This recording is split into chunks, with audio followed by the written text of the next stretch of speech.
வணக்கம் சொந்தங்களே. தினம் ஒரு தகவலில் இன்றைக்கி உங்களை சந்திக்கிறதுல ரொம்ப மகிழ்ச்சி அடைகிறேன். இதில் இன்றைக்கி நான் ஒரு முக்கியமான இது என்ன சொல்ல போகிறோம் அப்படின்னா, மஞ்சுளா வைத்தீஸ்வரன் ஒரு பொண்ணு, உங்கள் சொந்த பந்தங்கள்லாம் அந்த நாங்கள் 2 பேரும் அம்மாவும் நானும் அந்த டோயிட் போடுறோம்ல, அதை பார்த்துட்டு சொந்த பந்தம்லாம் எதுவும் சொல்ல மாட்டாங்களாங்கிறாங்க. அந்த டோயிட்டில் நீங்கள் எந்த இடத்துல முகம் சுளிக்கிற மாதிரி இருந்துச்சு, எந்த இடத்துல அருவருப்பாக இருந்துச்சு, அதை கொஞ்சம் சொன்னீங்கன்னா, இந்த இடம்லாம் நல்லா இல்லை, இதெல்லாம் இப்படி இருக்குது, உங்கள் சொந்த பந்தம் எதுவும் சொல்ல முடியல, இப்படி காரணம் சொன்னீங்கன்னா பரவாயில்ல. இப்போ நான் 2 பேரும் ஒரு திறமை, இவ்வளோ வயசுக்கு அப்புறம் நாங்கள் 2 பேரும் இந்த மாதிரி ஒரு பாட்டும் போடுறோம், சமையல் போடுறோம், காமெடி பண்ணுறோம், எவ்வளோ விஷயங்களை போடுறோம். அதெல்லாம் பார்த்துட்டு சொந்த பந்தம் என்ன சொல்லும்? நம்ம கௌரவமாக இருந்ததுன்னா சொந்த பந்தத்தில் இல்லை, உலகமே சொன்னாலும் எங்களுக்கு அதை பற்றி கவலை இல்லை. அது முதல்ல புரிஞ்சுங்க. எந்த இடத்துல உங்களுக்கு கண்ணை உடுத்துச்சின்னு நீங்கள் சொல்லவே இல்லை, அது விட்டுருங்க. அப்புறம் தம்பி கார்த்திகேயன் ரொம்ப நல்ல மனுஷன், நல்ல பையன். அது அடிக்கடி இதெல்லாம் போடுவார். ஒரு ஏஜ் என்னன்னு தெரியல. அவர் சொன்னார், அந்த வானல் 2ஐயும் தூக்கி எரிஞ்சிருங்க, தூக்கி மாற்றிருங்க, மாற்றிட்டு வேறு புதுசாக போடுங்கன்னாரு. அந்த வானலை பற்றி முதல்ல உங்களுக்கு என்னன்னே தெரியாது. நாங்கள் கல்யாணம் பண்ண புதுசில் ரொம்ப கஷ்டம், 2 பேரும் தனி கொடுத்துட்டு இருக்கிறோம்.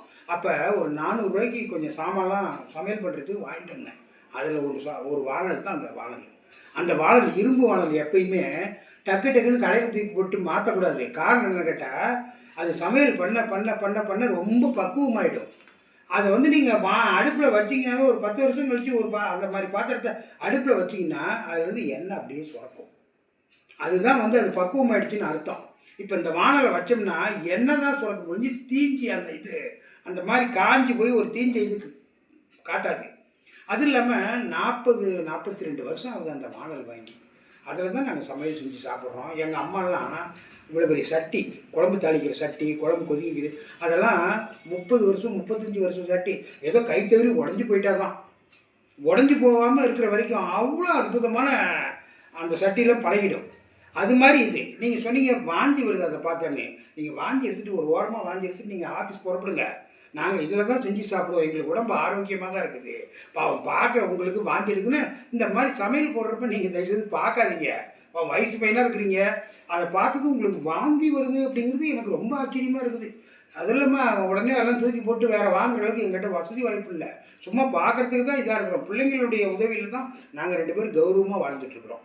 மிக்சி ரிப்பேர் ஆகி ஏறக்குறைய 1.5 மாதம் ஆகுது. வேறு புதுசாக வாங்குறதுக்குலாம் எங்கிட்ட வசதி இல்லை. அதனால் காசு வந்தால் நம்ம வாங்கிக்கலான்னு அப்படியே வச்சுட்டு இருக்கிறோம்.